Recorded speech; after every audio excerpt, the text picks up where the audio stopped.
Okay guys, now we'll look at some of the other methods which could be really helpful while working with the data table object. The first one is datatable.addSheet.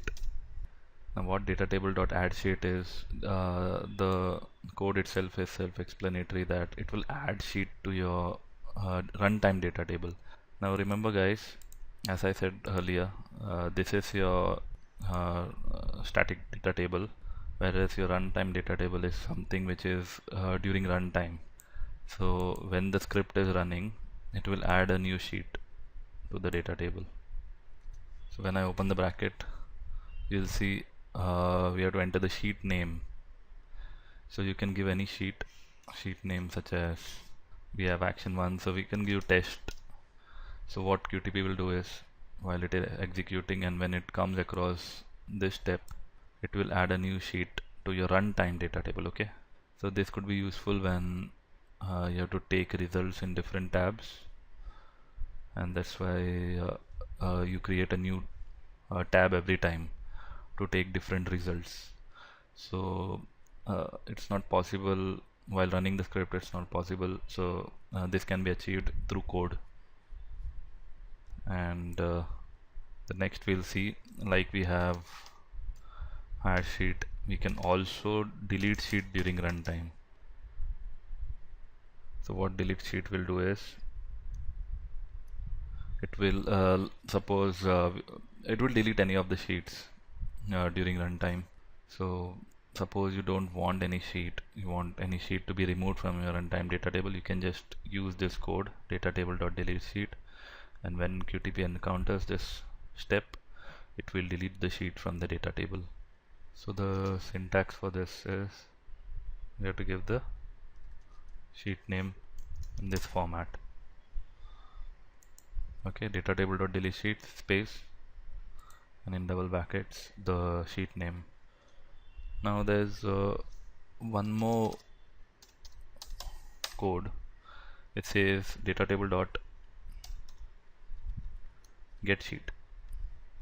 So what datatable.getSheet does is, it returns the specified sheet from the runtime data table. Suppose you want a specified sheet, you want to perform certain operation on a specified sheet, you can use this code, and in brackets you mention the sheet name. So this sheet should be existing in your data table. So say for example, I want to fetch sheet test, sheet name test, and I want to add a new column. Say for example, I want to add a new column name as named time, and the value can be any time in that. So the code will be datatable.getSheet sheet name dot, there's a function add parameter, so parameter name in brackets, double quotes, you can give say for example time, comma, you can give value to your parameter, again in double brackets, say it's 6 o'clock, and then close the bracket. So what this code will do is, in the runtime when the script reaches this step, it will fetch the sheet test, and it will add a new column time, and the first value of the time will be 6 o'clock. So this happens in runtime. And if you see the other methods which I have labeled with getSheet, such as delete parameter, like adding parameter, we can also delete parameter for a particular sheet using getSheet. We can get the current row for a particular sheet, get parameter, get row count, set next row, we can set next row for a particular sheet. So these are the different methods which I have labeled with getSheet. So these are the different operations which you can perform on the data table. I'll just go through, I'll just recap, just summarize quickly what all we have done. So starting with line 1, we have set current row, which sets the current row for a particular data table.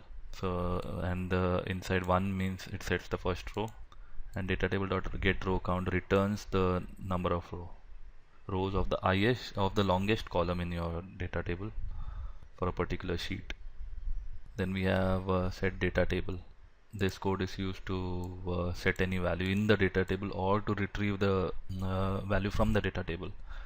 So dot set will set the value in the data table for the column agent name present in global sheet, and agent name, the row for the agent name will be decided by dot set current row, that is the first row when the loop runs for the first time.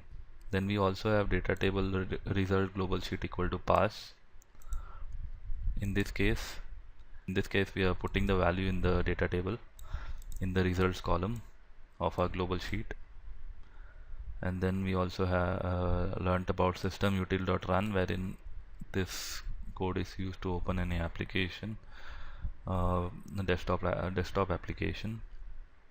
Then we have datatable.set next row, which moves to the next row, which moves the pointer to the next row of the data table. And then we also have datatable.set previous row, which moves the pointer to the previous row.